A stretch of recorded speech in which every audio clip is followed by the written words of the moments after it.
She won't be here next week. She's here today, so we'll make the most of today. And how do you speak? Do you speak using facial expressions, using your hands? Do you give the game away when you say, Yeah, totally. It's interesting, isn't it, the way we speak and the way we gesticulate? Yeah, and I think as well, one of the challenges that we have too then is that in so much communication now is done in written form through text messages and Facebook messaging and different things like that, Twitter, whatever. And we lose the tone and we lose the gestures, which can make the difference. You know, there can be the difference between night and day. If I say, no way, Rowan, I could mean, no way, there's no way I'm doing that. Or, whatever, no way. No way, and it's, the words are the same, but the tone I sent different. a text once to Damien Rafferty. He had said something in a text to me, and I bounced right back, and boom, like that. And suddenly, the absence of a comma had changed the whole meaning of what he was saying to me. Well, that was... And there's no, people, there's times people, texts are very difficult, aren't they can make a difference. Do you remember that, Damien? You do. He does. He nods the head. He does. He said, take a breath and read it again, Brilliant, yes. But it's great to be fit to do that. There was one I had posted the other day on Facebook, which was the key of the punctuation being so key. A professor wrote on his board, and let me get these words right, but it was a man without her, a woman without her man is nothing. Punctuate. Wow. So it could either have been a woman without her man is nothing, or a woman without her man is nothing. So, the nuance is there in the telling, I tell you. Yes. Depending on punctuation, we've two very different... I have to say I like women, and it's nice to have them around you. Well, they're lovely altogether. What perfume are you wearing today? The same as always. What is it? Is it geranium? Rose and geranium, yes. Yeah. And where are the pressure points on your body where you put them? Those you can tell me about, so to speak, well, I have to tell you, there's nothing very exciting. Wrists and probably neck around the collar. But it's as much for the feel-good factors as anything. Feel-good factor is hugely important, because we punish ourselves a lot. We're a penitential people. We think that we shouldn't be feeling good. Yeah. And we have generations and centuries ahead of us which would feel nothing. So we should feel good now. Yeah, I think that. And, we often look at the period of Lent, and obviously we were talking about Troker there before I came on air, and there's very much the repentance and that side of it. But on the other side, if we take that, you have to take both sides of the coin, and somewhere, if we're reading into the Bible, as well as everything else, Jesus did say, I died so that you could have life and have it to the full. And yet we managed to shortcut that a fair bit and believe that we shouldn't. And we should have life to the full. Yeah. I think I might be slightly misquoting the Bible, but I remember reading that one in there somewhere. Listen, you're not the first. They all do it. Yeah, well, that's true. So, but I think it's the important, if we're going to take a picture, we have to look at the whole picture, and it's easy to say, but the key message of Easter is that Jesus died for our sins. So your facial expression at the moment is saying to me, are you listening to me?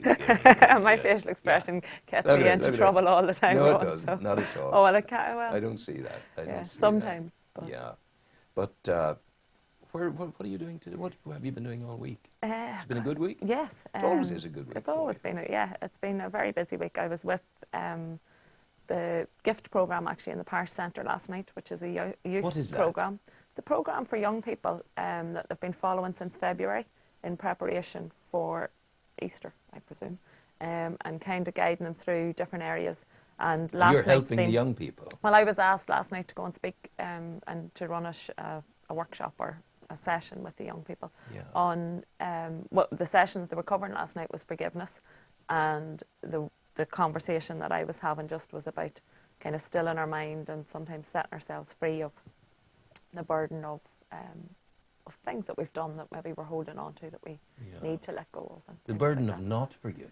Yeah, not forgiving ourselves, not forgiving others, and maybe not asking for forgiveness when we need it. Admitting maybe that, rather than carrying on the hamster wheel, sometimes just admitting, actually, I did that once. I got into an awful schmozzle once.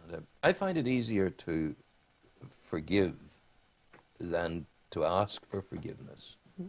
And I remember once, there was no choice really. I just had a good look. I want to talk to you. And the person hated me deeply as a consequence of an event. I said, I'm sorry. I was wrong.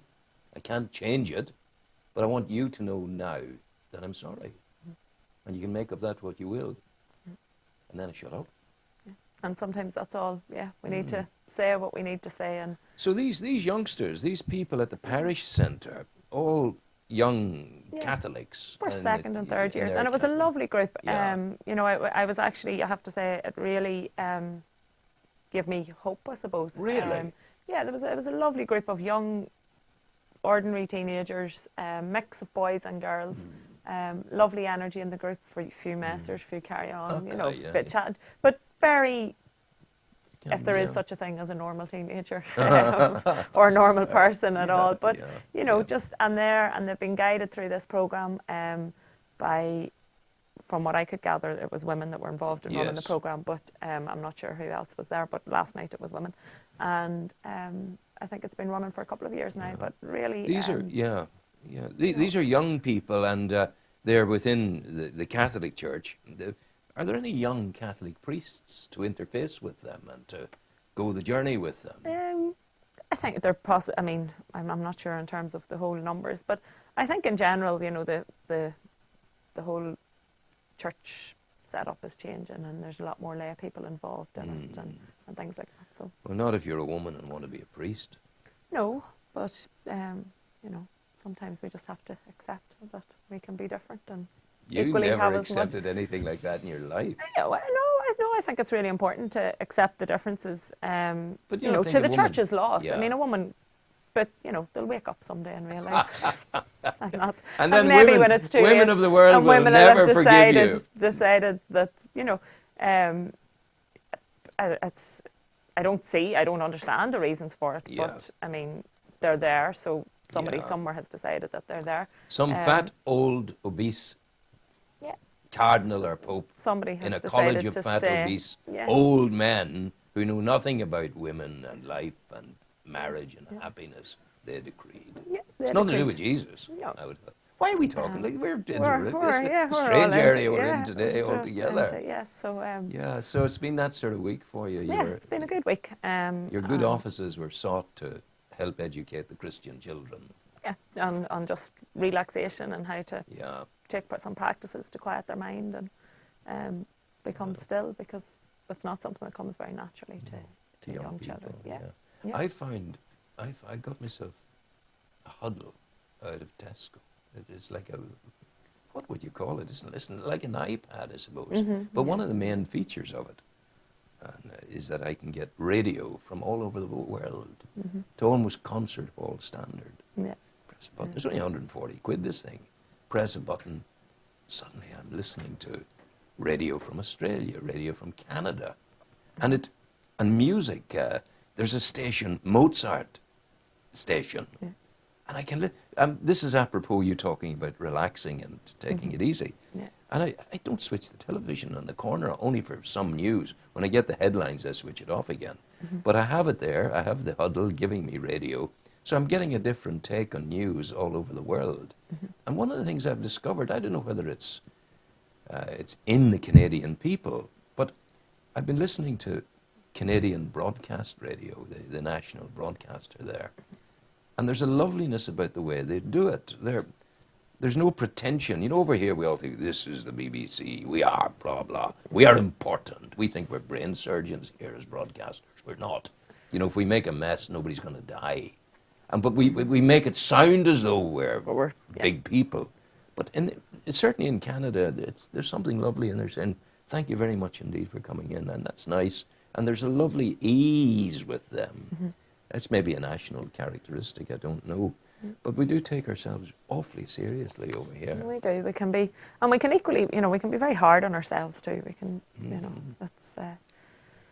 But hopefully it's changing, and as I say, you know, for me the focus is on kind of bringing some of those ideas and thoughts into the younger generation, that it is okay.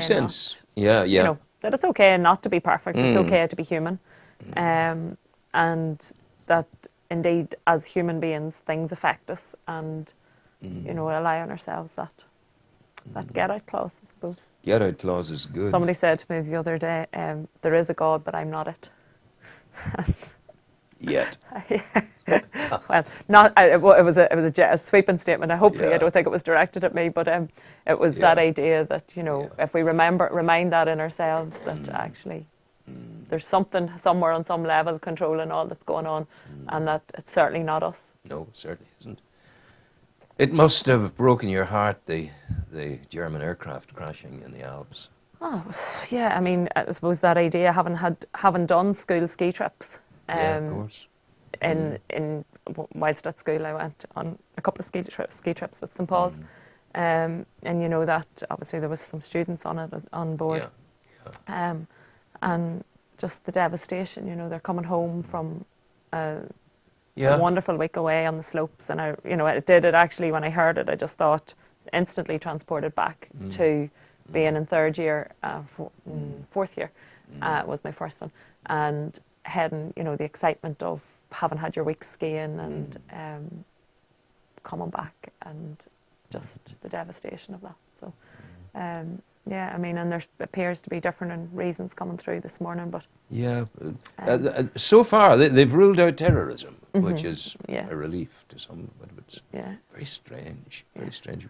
One man was saying, one expert was saying, it could have been an event of catastrophic decompression, with and that everyone died almost instantly as a consequence of that, which you would like to think. That hopefully, there was pain. Yeah. There's no words and there's no reasoning, is there really? No. You mentioned third year at school. Were you always, did you walk apart at school? Because you are a woman apart. Were you always as quietly assured as you are now? Yeah, I suppose I don't know whether I can remember that far back or not, but yeah, I think I probably was. I mean, I would have been involved in a lot of stuff in school. I was actually talking to a girl the other day, and way back, so I think maybe I was in first or second year, so which is 20 years ago. Myself and another couple of colleagues were involved in a recycling campaign in St Paul's. Wow! As a girl. When I think of it now. As a child, we almost. had, in second year. So the recycling campaign, it was part of the Young Scientist exhibition in Dublin. And that was an area that I was always interested in. And we set up a recycling campaign where we recycled all of the cans in St Paul's. So you can imagine there was a lot of them at the time, because it was probably before there was plastic bottles. There wasn't, so all soft drinks were in cans. Probably even before the time of bottled water, I would imagine. You know, when you think back now, so all drinks were in cans, and we set up a recycling, along with one of the teachers, obviously. We had a recycling campaign, so there was recycling bins all around the school, and then we spent lunchtimes crushing cans and can crushing. My goodness. So, so I probably but always. It was sort of multidiscipline thing. You know, you were being altruistic on the one hand, but you were developing management skills and organisational Yeah, I suppose skills. In hindsight you were. I don't know what we thought we were doing at the time, but we were doing it anyway. And then those were recycled by Byron House. In Belfast. Bryson House. House. Yeah. I remember the man who started that. Yeah. I can't remember his name now, but he's dead and I know it all. Wonderful man. They're one of the biggest social enterprises and responsible for so much of the recycling in Northern Ireland. But so that was probably some of the things that I was doing that were a bit different. But then I threw the cat among the pigeons and left after GCSEs, much to the shock, I think, of a lot of my teachers, and didn't stay to do A-levels. What took you out? I went back for 3 weeks and I hated A-levels. Yeah. And which subjects were you doing? I was doing chemistry, biology and religion. Yeah. So probably haven't moved too far from any of those now when I think about it. But, chemistry, biology and religion. And I went back and I do. I remember one thing that I didn't like was that chemistry changed. they kind of went in, we went in, and I loved chemistry. Chemistry was one of my favourite subjects, and Did I really, you have really a enjoyed chemistry it. set as a child? Yeah, and we got I had those at Christmas. I had a chemistry set, and I actually had again another one. I had an environmental set that let me do river testing on water and stuff. And on one occasion, a friend of mine and I managed to. I don't know what chemicals we spilt, but we died. I had grey carpet in my bedroom, and for years there was a huge orange circle in the middle of it because we threw some sorts of chemicals into it. But so yeah, and then when I went back in the first couple of weeks of A levels, which obviously there's a jump between GCSE and A levels, and I'd done well enough. I mean, I'd double A in my GCSE science and stuff, and religion as well. So the subjects that I was doing were all subjects that I enjoyed and was relatively good at. And I went in, and within the first couple of weeks, it was kind of, yeah, well, do you remember what we told you about electrons? Yeah, they're not really That's not really how that happens. And I'm thinking, now what's going on here? Why bother telling me that that's what it was and letting me learn that? Yeah. But obviously now I know that it was because you had to, you know. But at the time, I just found that very frustrating. Curriculum pressures. Yeah, so it changed everything, and I didn't like it. So I went and I took a year out then. And coffee shop time. No, well, that was a couple of years before coffee shop time. Had her own coffee shop. Yeah, I took a year off and I went and worked with Mum in Mourne Country Meats. Yes. And then I had already decided that I wanted to go to Loughry College in Cookstown to do food science. And initially I was going to do that after A levels, was my plan, go and do my degree there. But I decided no, A levels weren't for me, and I took the year out and worked, and then went to Loughry the following year. Good girl. So you did Loughry. I did Loughry. You did it your way. Yeah, I did. Very much so. Yeah, definitely. Because then, again, like that, on my year out from Loughry, I decided to open a coffee shop. Wonderful. So it all changed. And I think that You're would be some woman, a big I tell message for young people. No fear, do it. Yeah, you know, it doesn't always have to be the route that you would initially, you know, maybe path out. I mean, I certainly would have been the student who would have went from GCSEs to A levels to degree. That, you know, that wouldn't have surprised anybody at that. In fact, the surprise probably was the fact that I chose not to. Yeah. But if you take it, if you look at life from going to primary school as a toddler almost, right through until you're 20 when you finish at university, you've been a schoolboy or a schoolgirl for all of that time. That's a chunk of your life. Yeah. When, you know, there are other ways of doing it. Well, and you well one of the things, when my friends, the girls that I would have been friendly with at school were doing their A levels, I was living in Jersey, myself and 3 other girls. This time, well, when I was 17, I had my 18th birthday in Jersey. We were living in Jersey, earning at that time, which is now, say, 15 years ago, we were earning $6.50 an hour. Which was a lot for students. Wow, you were doing We had other students, we were all in work placement, and we had other friends that were in Holland who were earning £30 a week.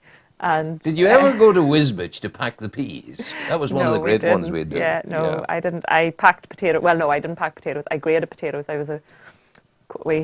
worked in Jersey for Jersey Royals, and we spent 4 months doing the potato season, and our job was to grade the potatoes and put a grade onto the load so that the farmers could be paid.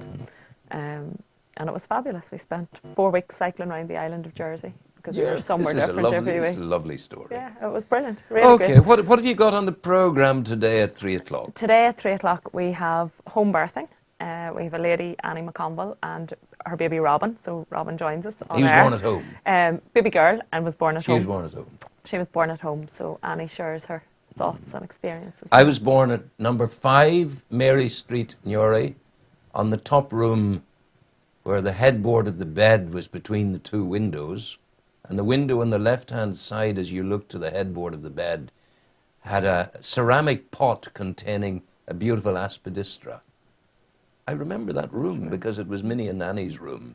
But of course, when my mother was going to give birth, they vacated and let her in there. So I sometimes look up at the sky above number 5 Mary Street and realise this is my place. That's where it began. This is my place. Yes, so home birthing. Finding its way back, hopefully, I think, after, NICE guidelines came out late last year stating that home for for the majority of healthy, normal pregnancies is probably the safest place to birth.